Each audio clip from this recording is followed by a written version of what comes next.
ఈరోజు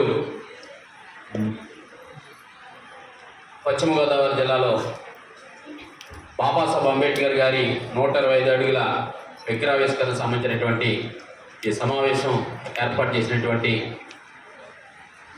జిల్లా కలెక్టర్ గారికి, కార్యక్రమానికి ఇచ్చేసినటువంటి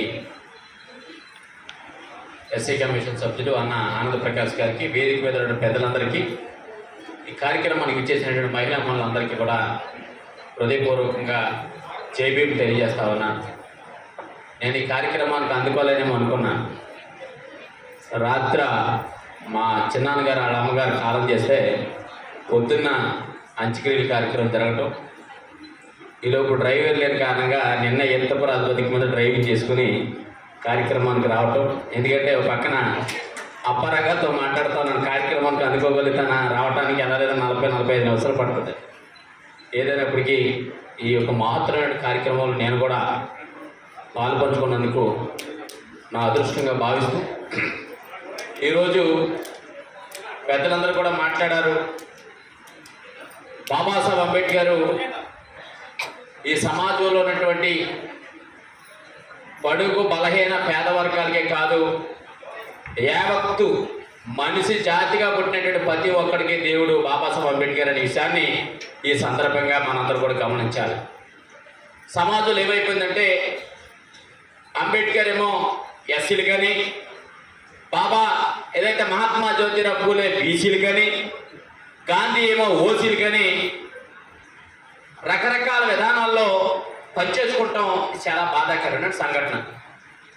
బాబాసాహెబ్ అంబేద్కర్ పోరాటం చేసినటువంటి అంతట్లో కూడా ఈ వ్యవస్థలో ఉన్నటువంటి అసమానతలకు గురవుతున్నటువంటి సామాజిక వర్గాలతో పాటుగా ఈ వ్యవస్థకి కావాల్సినటువంటి అన్ని రకాల సౌకర్యాలు కలగాలంటే అది రాజ్యాంగంతో సాధ్యమైనటువంటి వ్యక్తి బాబాసాహెబ్ అంబేద్కర్ అనే విషయాన్ని కూడా ఈ సందర్భంగా మీ అందరికీ తెలియపరుస్తా ఉన్నా.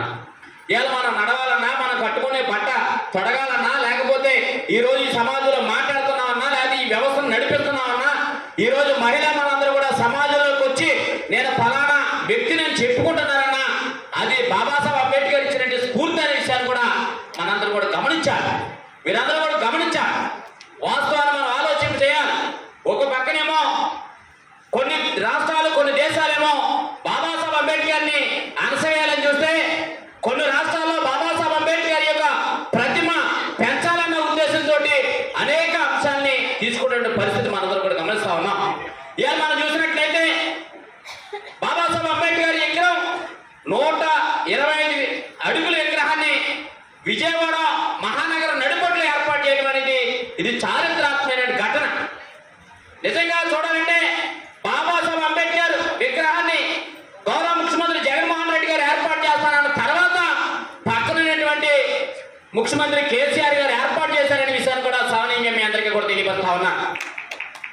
ఈ నినాదం రావడానికి డాక్టర్ కత్తి పద్మారావు గారు తెలుగుదేశం పార్టీ అధికారంలో ఉండగా 150 అడుగుల విగ్రహం ఏర్పాటు చేయాలని బాపట్లలో మొట్టమొదటి మీటింగ్ కూడా ఏర్పాటు చేశారనే విషయాన్ని కూడా మీ అందరికీ ఈ సభా ద్వారా మీ అందరికీ తెలియపరుస్తా ఉన్నా. కానీ కొన్ని కారణాల వల్ల 125 అడుగుల విగ్రహాన్ని బాబాసాహెబ్ అంబేద్కర్ విగ్రహాన్ని ఏర్పాటు చేయటం ఇవాళ బడుగు బలహీన వర్గాలకి, పేద వర్గాలకి, ఈ సమాజంలో ప్రతి ఒక్కరి యొక్క మనోధైర్యాన్ని పెంచే విధంగా, ఆత్మగౌరవాన్ని పెంచే విధంగా ఇవాళ బాబాసాహెబ్ అంబేద్కర్ విగ్రహాన్ని ఒక మహానగరంలో ఏర్పాటు చేస్తా ఉన్నారంటే ఎంత సామాజిక దృక్పథంతో వ్యవస్థ ఎదరికెళ్తుందనే విషయాన్ని కూడా మీ అందరికీ కూడా తెలియపరుస్తా ఉన్నా. మీరందరూ కూడా గమనించండి. బాబాసాహెబ్ అంబేద్కర్ అంశాన్ని మీ అందరూ కూడా తెలియపరుస్తా ఉన్నా. 1-2 అంశాలు. ఇవాళ బాబాసాహెబ్ అంబేద్కర్ అంటే ఏదో మనకిలాగా డబ్బుల కుటుంబంలో పుట్టిన వ్యక్తి కాదు, లేకపోతే మంచి అన్ని సౌకర్యాలు ఉన్నటువంటి కుటుంబంలో పుట్టిన వ్యక్తి కాదు. బాబాసాహెబ్ అంబేద్కర్ చెప్పినటువంటి సిద్ధాంతాల్ని ఒకసారి మనం ఆచరించాలి. ఈ సమాజంలో బాబాసాహెబ్ అంబేద్కర్ చనిపోయే ముందు చెప్తూ ఉంటాడు మాట, మీకు నచ్చితే ఈ రథాన్ని మరింత ఎడమ తీసుకెళ్ళండి, లేకపోతే ఇక్కడే వదిలేయండి, దయచేసి ఈ రథాన్ని మట్టికి వెనక్కి తీసుకెళ్లే ప్రక్రియను మట్టికి ఏర్పాటు చేయొద్దని చేతులెత్తి మొక్కినటువంటి వ్యక్తి బాబాసాహెబ్ అంబేద్కర్ అనే విషయాన్ని కూడా అందరికీ తెలియపరుస్తా ఉన్నా. ఇవాళ ఒక వ్యక్తి ఎదరికెళ్ళిన తర్వాత వెనకాలనేటువంటి మన గురువులు కొనేటువంటి వ్యక్తులు ఎవరిని కూడా గుర్తించే పరిస్థితి కాదు. కానీ బాబాసాహెబ్ అంబేద్కర్ సరిపోయిన పుట్టిన టయానికి, మహాత్మా జ్యోతిరావు పూలే సరిపోయిన టయానికి దగ్గర 100 సంవత్సరాలు గ్యాప్ ఉన్నటువంటి పరిస్థితిని మనందరూ కూడా గమనిస్తూ ఉంటాం. కానీ బాబాసాహెబ్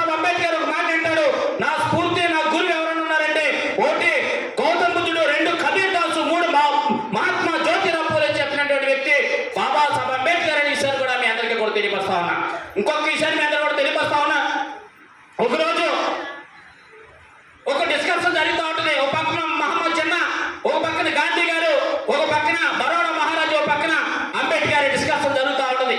మహమ్మద్ జిన్నా అంటాడు, మాకు పాకిస్తాన్ దేశాన్ని ఎడగొట్టేయండి, మేము వెళ్ళిపోతాం, మాకు ఒక ప్రత్యేకమైనటువంటి దేశాన్ని ఎడగొట్టమని చెప్తా ఉంటాడు.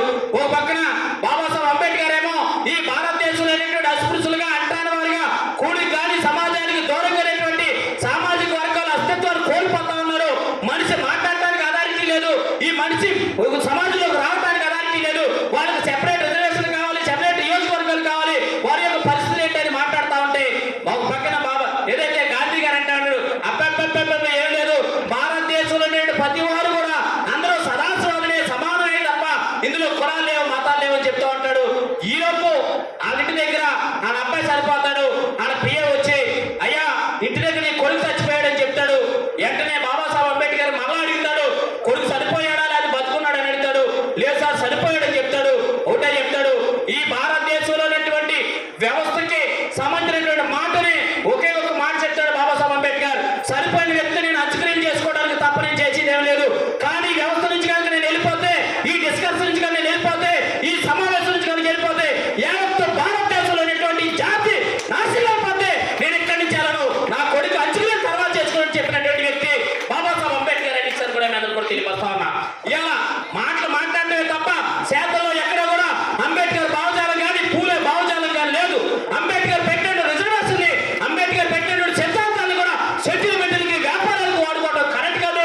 బాబాసాహెబ్ అంబేద్కర్ చెప్పినటువంటి సిద్ధాంతాన్ని ప్రతి ఒక్క అణగారిన వర్గానికి కూడా ఉపయోగపడే విధంగా మనం ఆచరించవలసిన పరిస్థితి, ఆలోచించవలసిన పరిస్థితి ప్రతి ఒక్కరికి ఉందని ఈసారి కూడా మీ అందరూ కూడా తెలియపరుస్తూ, నేను ఈ స్థాయికి రావడానికి మహాత్మా జ్యోతిరావు పూలే, బాబాసాహెబ్ అంబేద్కర్, పెరియార్ రామస్వామి నాయకర్ ఆలోచనలకు అనుగుణంగా ఇలా వారి స్ఫూర్తిదాయకంగానే ఈ రోజు ఈ స్థాయికి రావడానికి వీళ్ళంత పెద్దలు అందరూ సమక్షంలో కూర్చొని మాట్లాడటానికి కూడా కారణం అనే విషయాన్ని కూడా మీ అందరికీ కూడా సహనంగా తెలియపరుస్తూ, చాలా మందికి ఆలోచన ఉండొచ్చు, పెండ్రైవర్ ఎప్పుడు కూడా బ్లూ చొక్కా వేసుకొస్తాడు అంటే ఫోటోలో బాగా పడతారు కానీ చాలా మంది కామెంట్లు చేసిన వారు ఉంటారు, రకరకాల డిస్కషన్ చేసిన వారు కూడా ఉంటారు.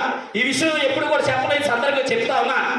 నేను ఉద్యమాలు ఉన్నప్పుడు పెరియార్ రామస్వామి నాయకుడికి సాదృశ్యంగా బ్లాక్ సొక్కాయ్, పూలే అంబేద్కర్కి సాదృశ్యంగా బ్లూ అండ్ రెడ్ కండువ వేసుకునేవాడిని.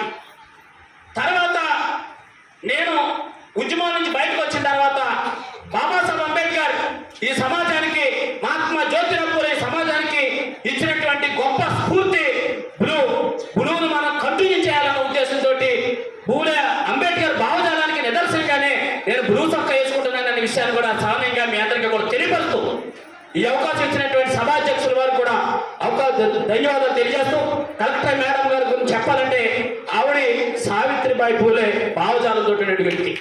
అంటే ఈ వేదిక మీద ఉన్నానని మాట్లాడటం కాదు, మొట్టమొదటిగా ఆవిడ వచ్చినప్పుడు నాకు పెద్ద ఏం అర్థం అవ్వలేదు. ఇందాక అన్న చెల్లి ఆనంద ప్రకాష్ గారు మాట చెప్పారు, సస్పెండ్ చేశారు. నా దగ్గర కూడా ఒక కుర్రోడు వచ్చాడు, వికలాంగు. ఆ కుర్రోడు వచ్చి అన్న నాకు ఉద్యోగం తీసేశారు అని చెప్పారు, అగ్రికల్చర్లో పనిచేస్తాడు.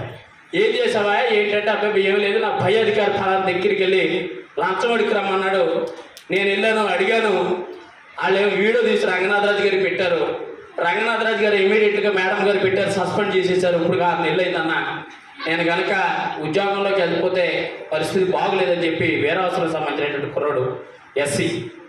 నేను అప్పుడు చెప్పాను, అది కరెక్ట్ కాదు, నువ్వు చేయటం తప్పు కదా, ఒకసారి మేడం గారి దగ్గరికి వెళ్దామని చెప్పి అప్పుడు ఆర్డీఓ గారు దాసరాజు గారు ఆయనతో కూడా మాట్లాడి మేడం గారి దగ్గరికి వెళ్తే మేడం గారు కుదరదని చెప్పారు. తర్వాత మేడం గారు మళ్ళా ఆ వ్యక్తి మీద జాలి చూపించి మళ్ళా ఉద్యోగం ఇచ్చినటువంటి వ్యక్తి కలెక్టర్ గారు అనే విషయాన్ని కూడా మీ అందరికీ కూడా తెలియపరుస్తాను. అంటే ఒక అంశాన్ని సందర్భంగా తెలియపరుస్తుంది ఏంటంటే, ఉద్యోగాలు చేసేవారు కూడా టయానికి ఉద్యోగాలకు రాకుండా, ఉద్యోగం లేనంతసేపునేమో నాకు ఉద్యోగాలు లేవని ఒక రకమైనటువంటి బాధ, ఉద్యోగ రంగంలోకి వచ్చిన తర్వాత ఏమో ఉద్యోగాలు చేసే పరిస్థితి లేక, సరే నేను టయానికి రాకపోతేనేమో టయానికి రాలేదేంటంటే నన్ను కించిపచ్చామని మాట్లాడటం రకరకాలుగా ఉంటా ఉంది. దయచేసి అది కాదు, ఇలా ఉద్యోగం అనేది మనకు బాధ్యతగా మనం పనిచేయవలసిన పరిస్థితి ఉందనే విషయాన్ని కూడా మీ అందరికీ కూడా తెలియపరుస్తూ, కలెక్టర్ గారు మేడం గారు వచ్చిన కాడి నుంచి పశ్చిమ గోదావరి జిల్లాలో జరిగే కార్యక్రమాలు మరింత ముందుకెళ్తా ఉన్నాయి.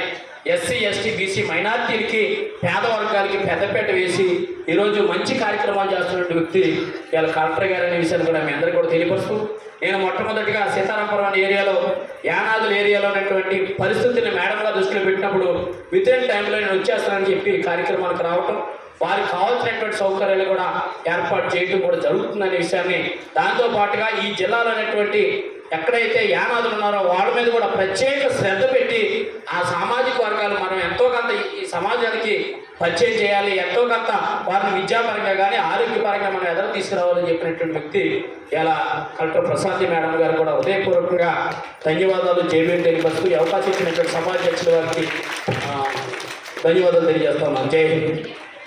Thank you sir. Pendra Veeran గారికి మరి హృదయపూర్వక ధన్యవాదాలు తెలియజేసుకుంటూ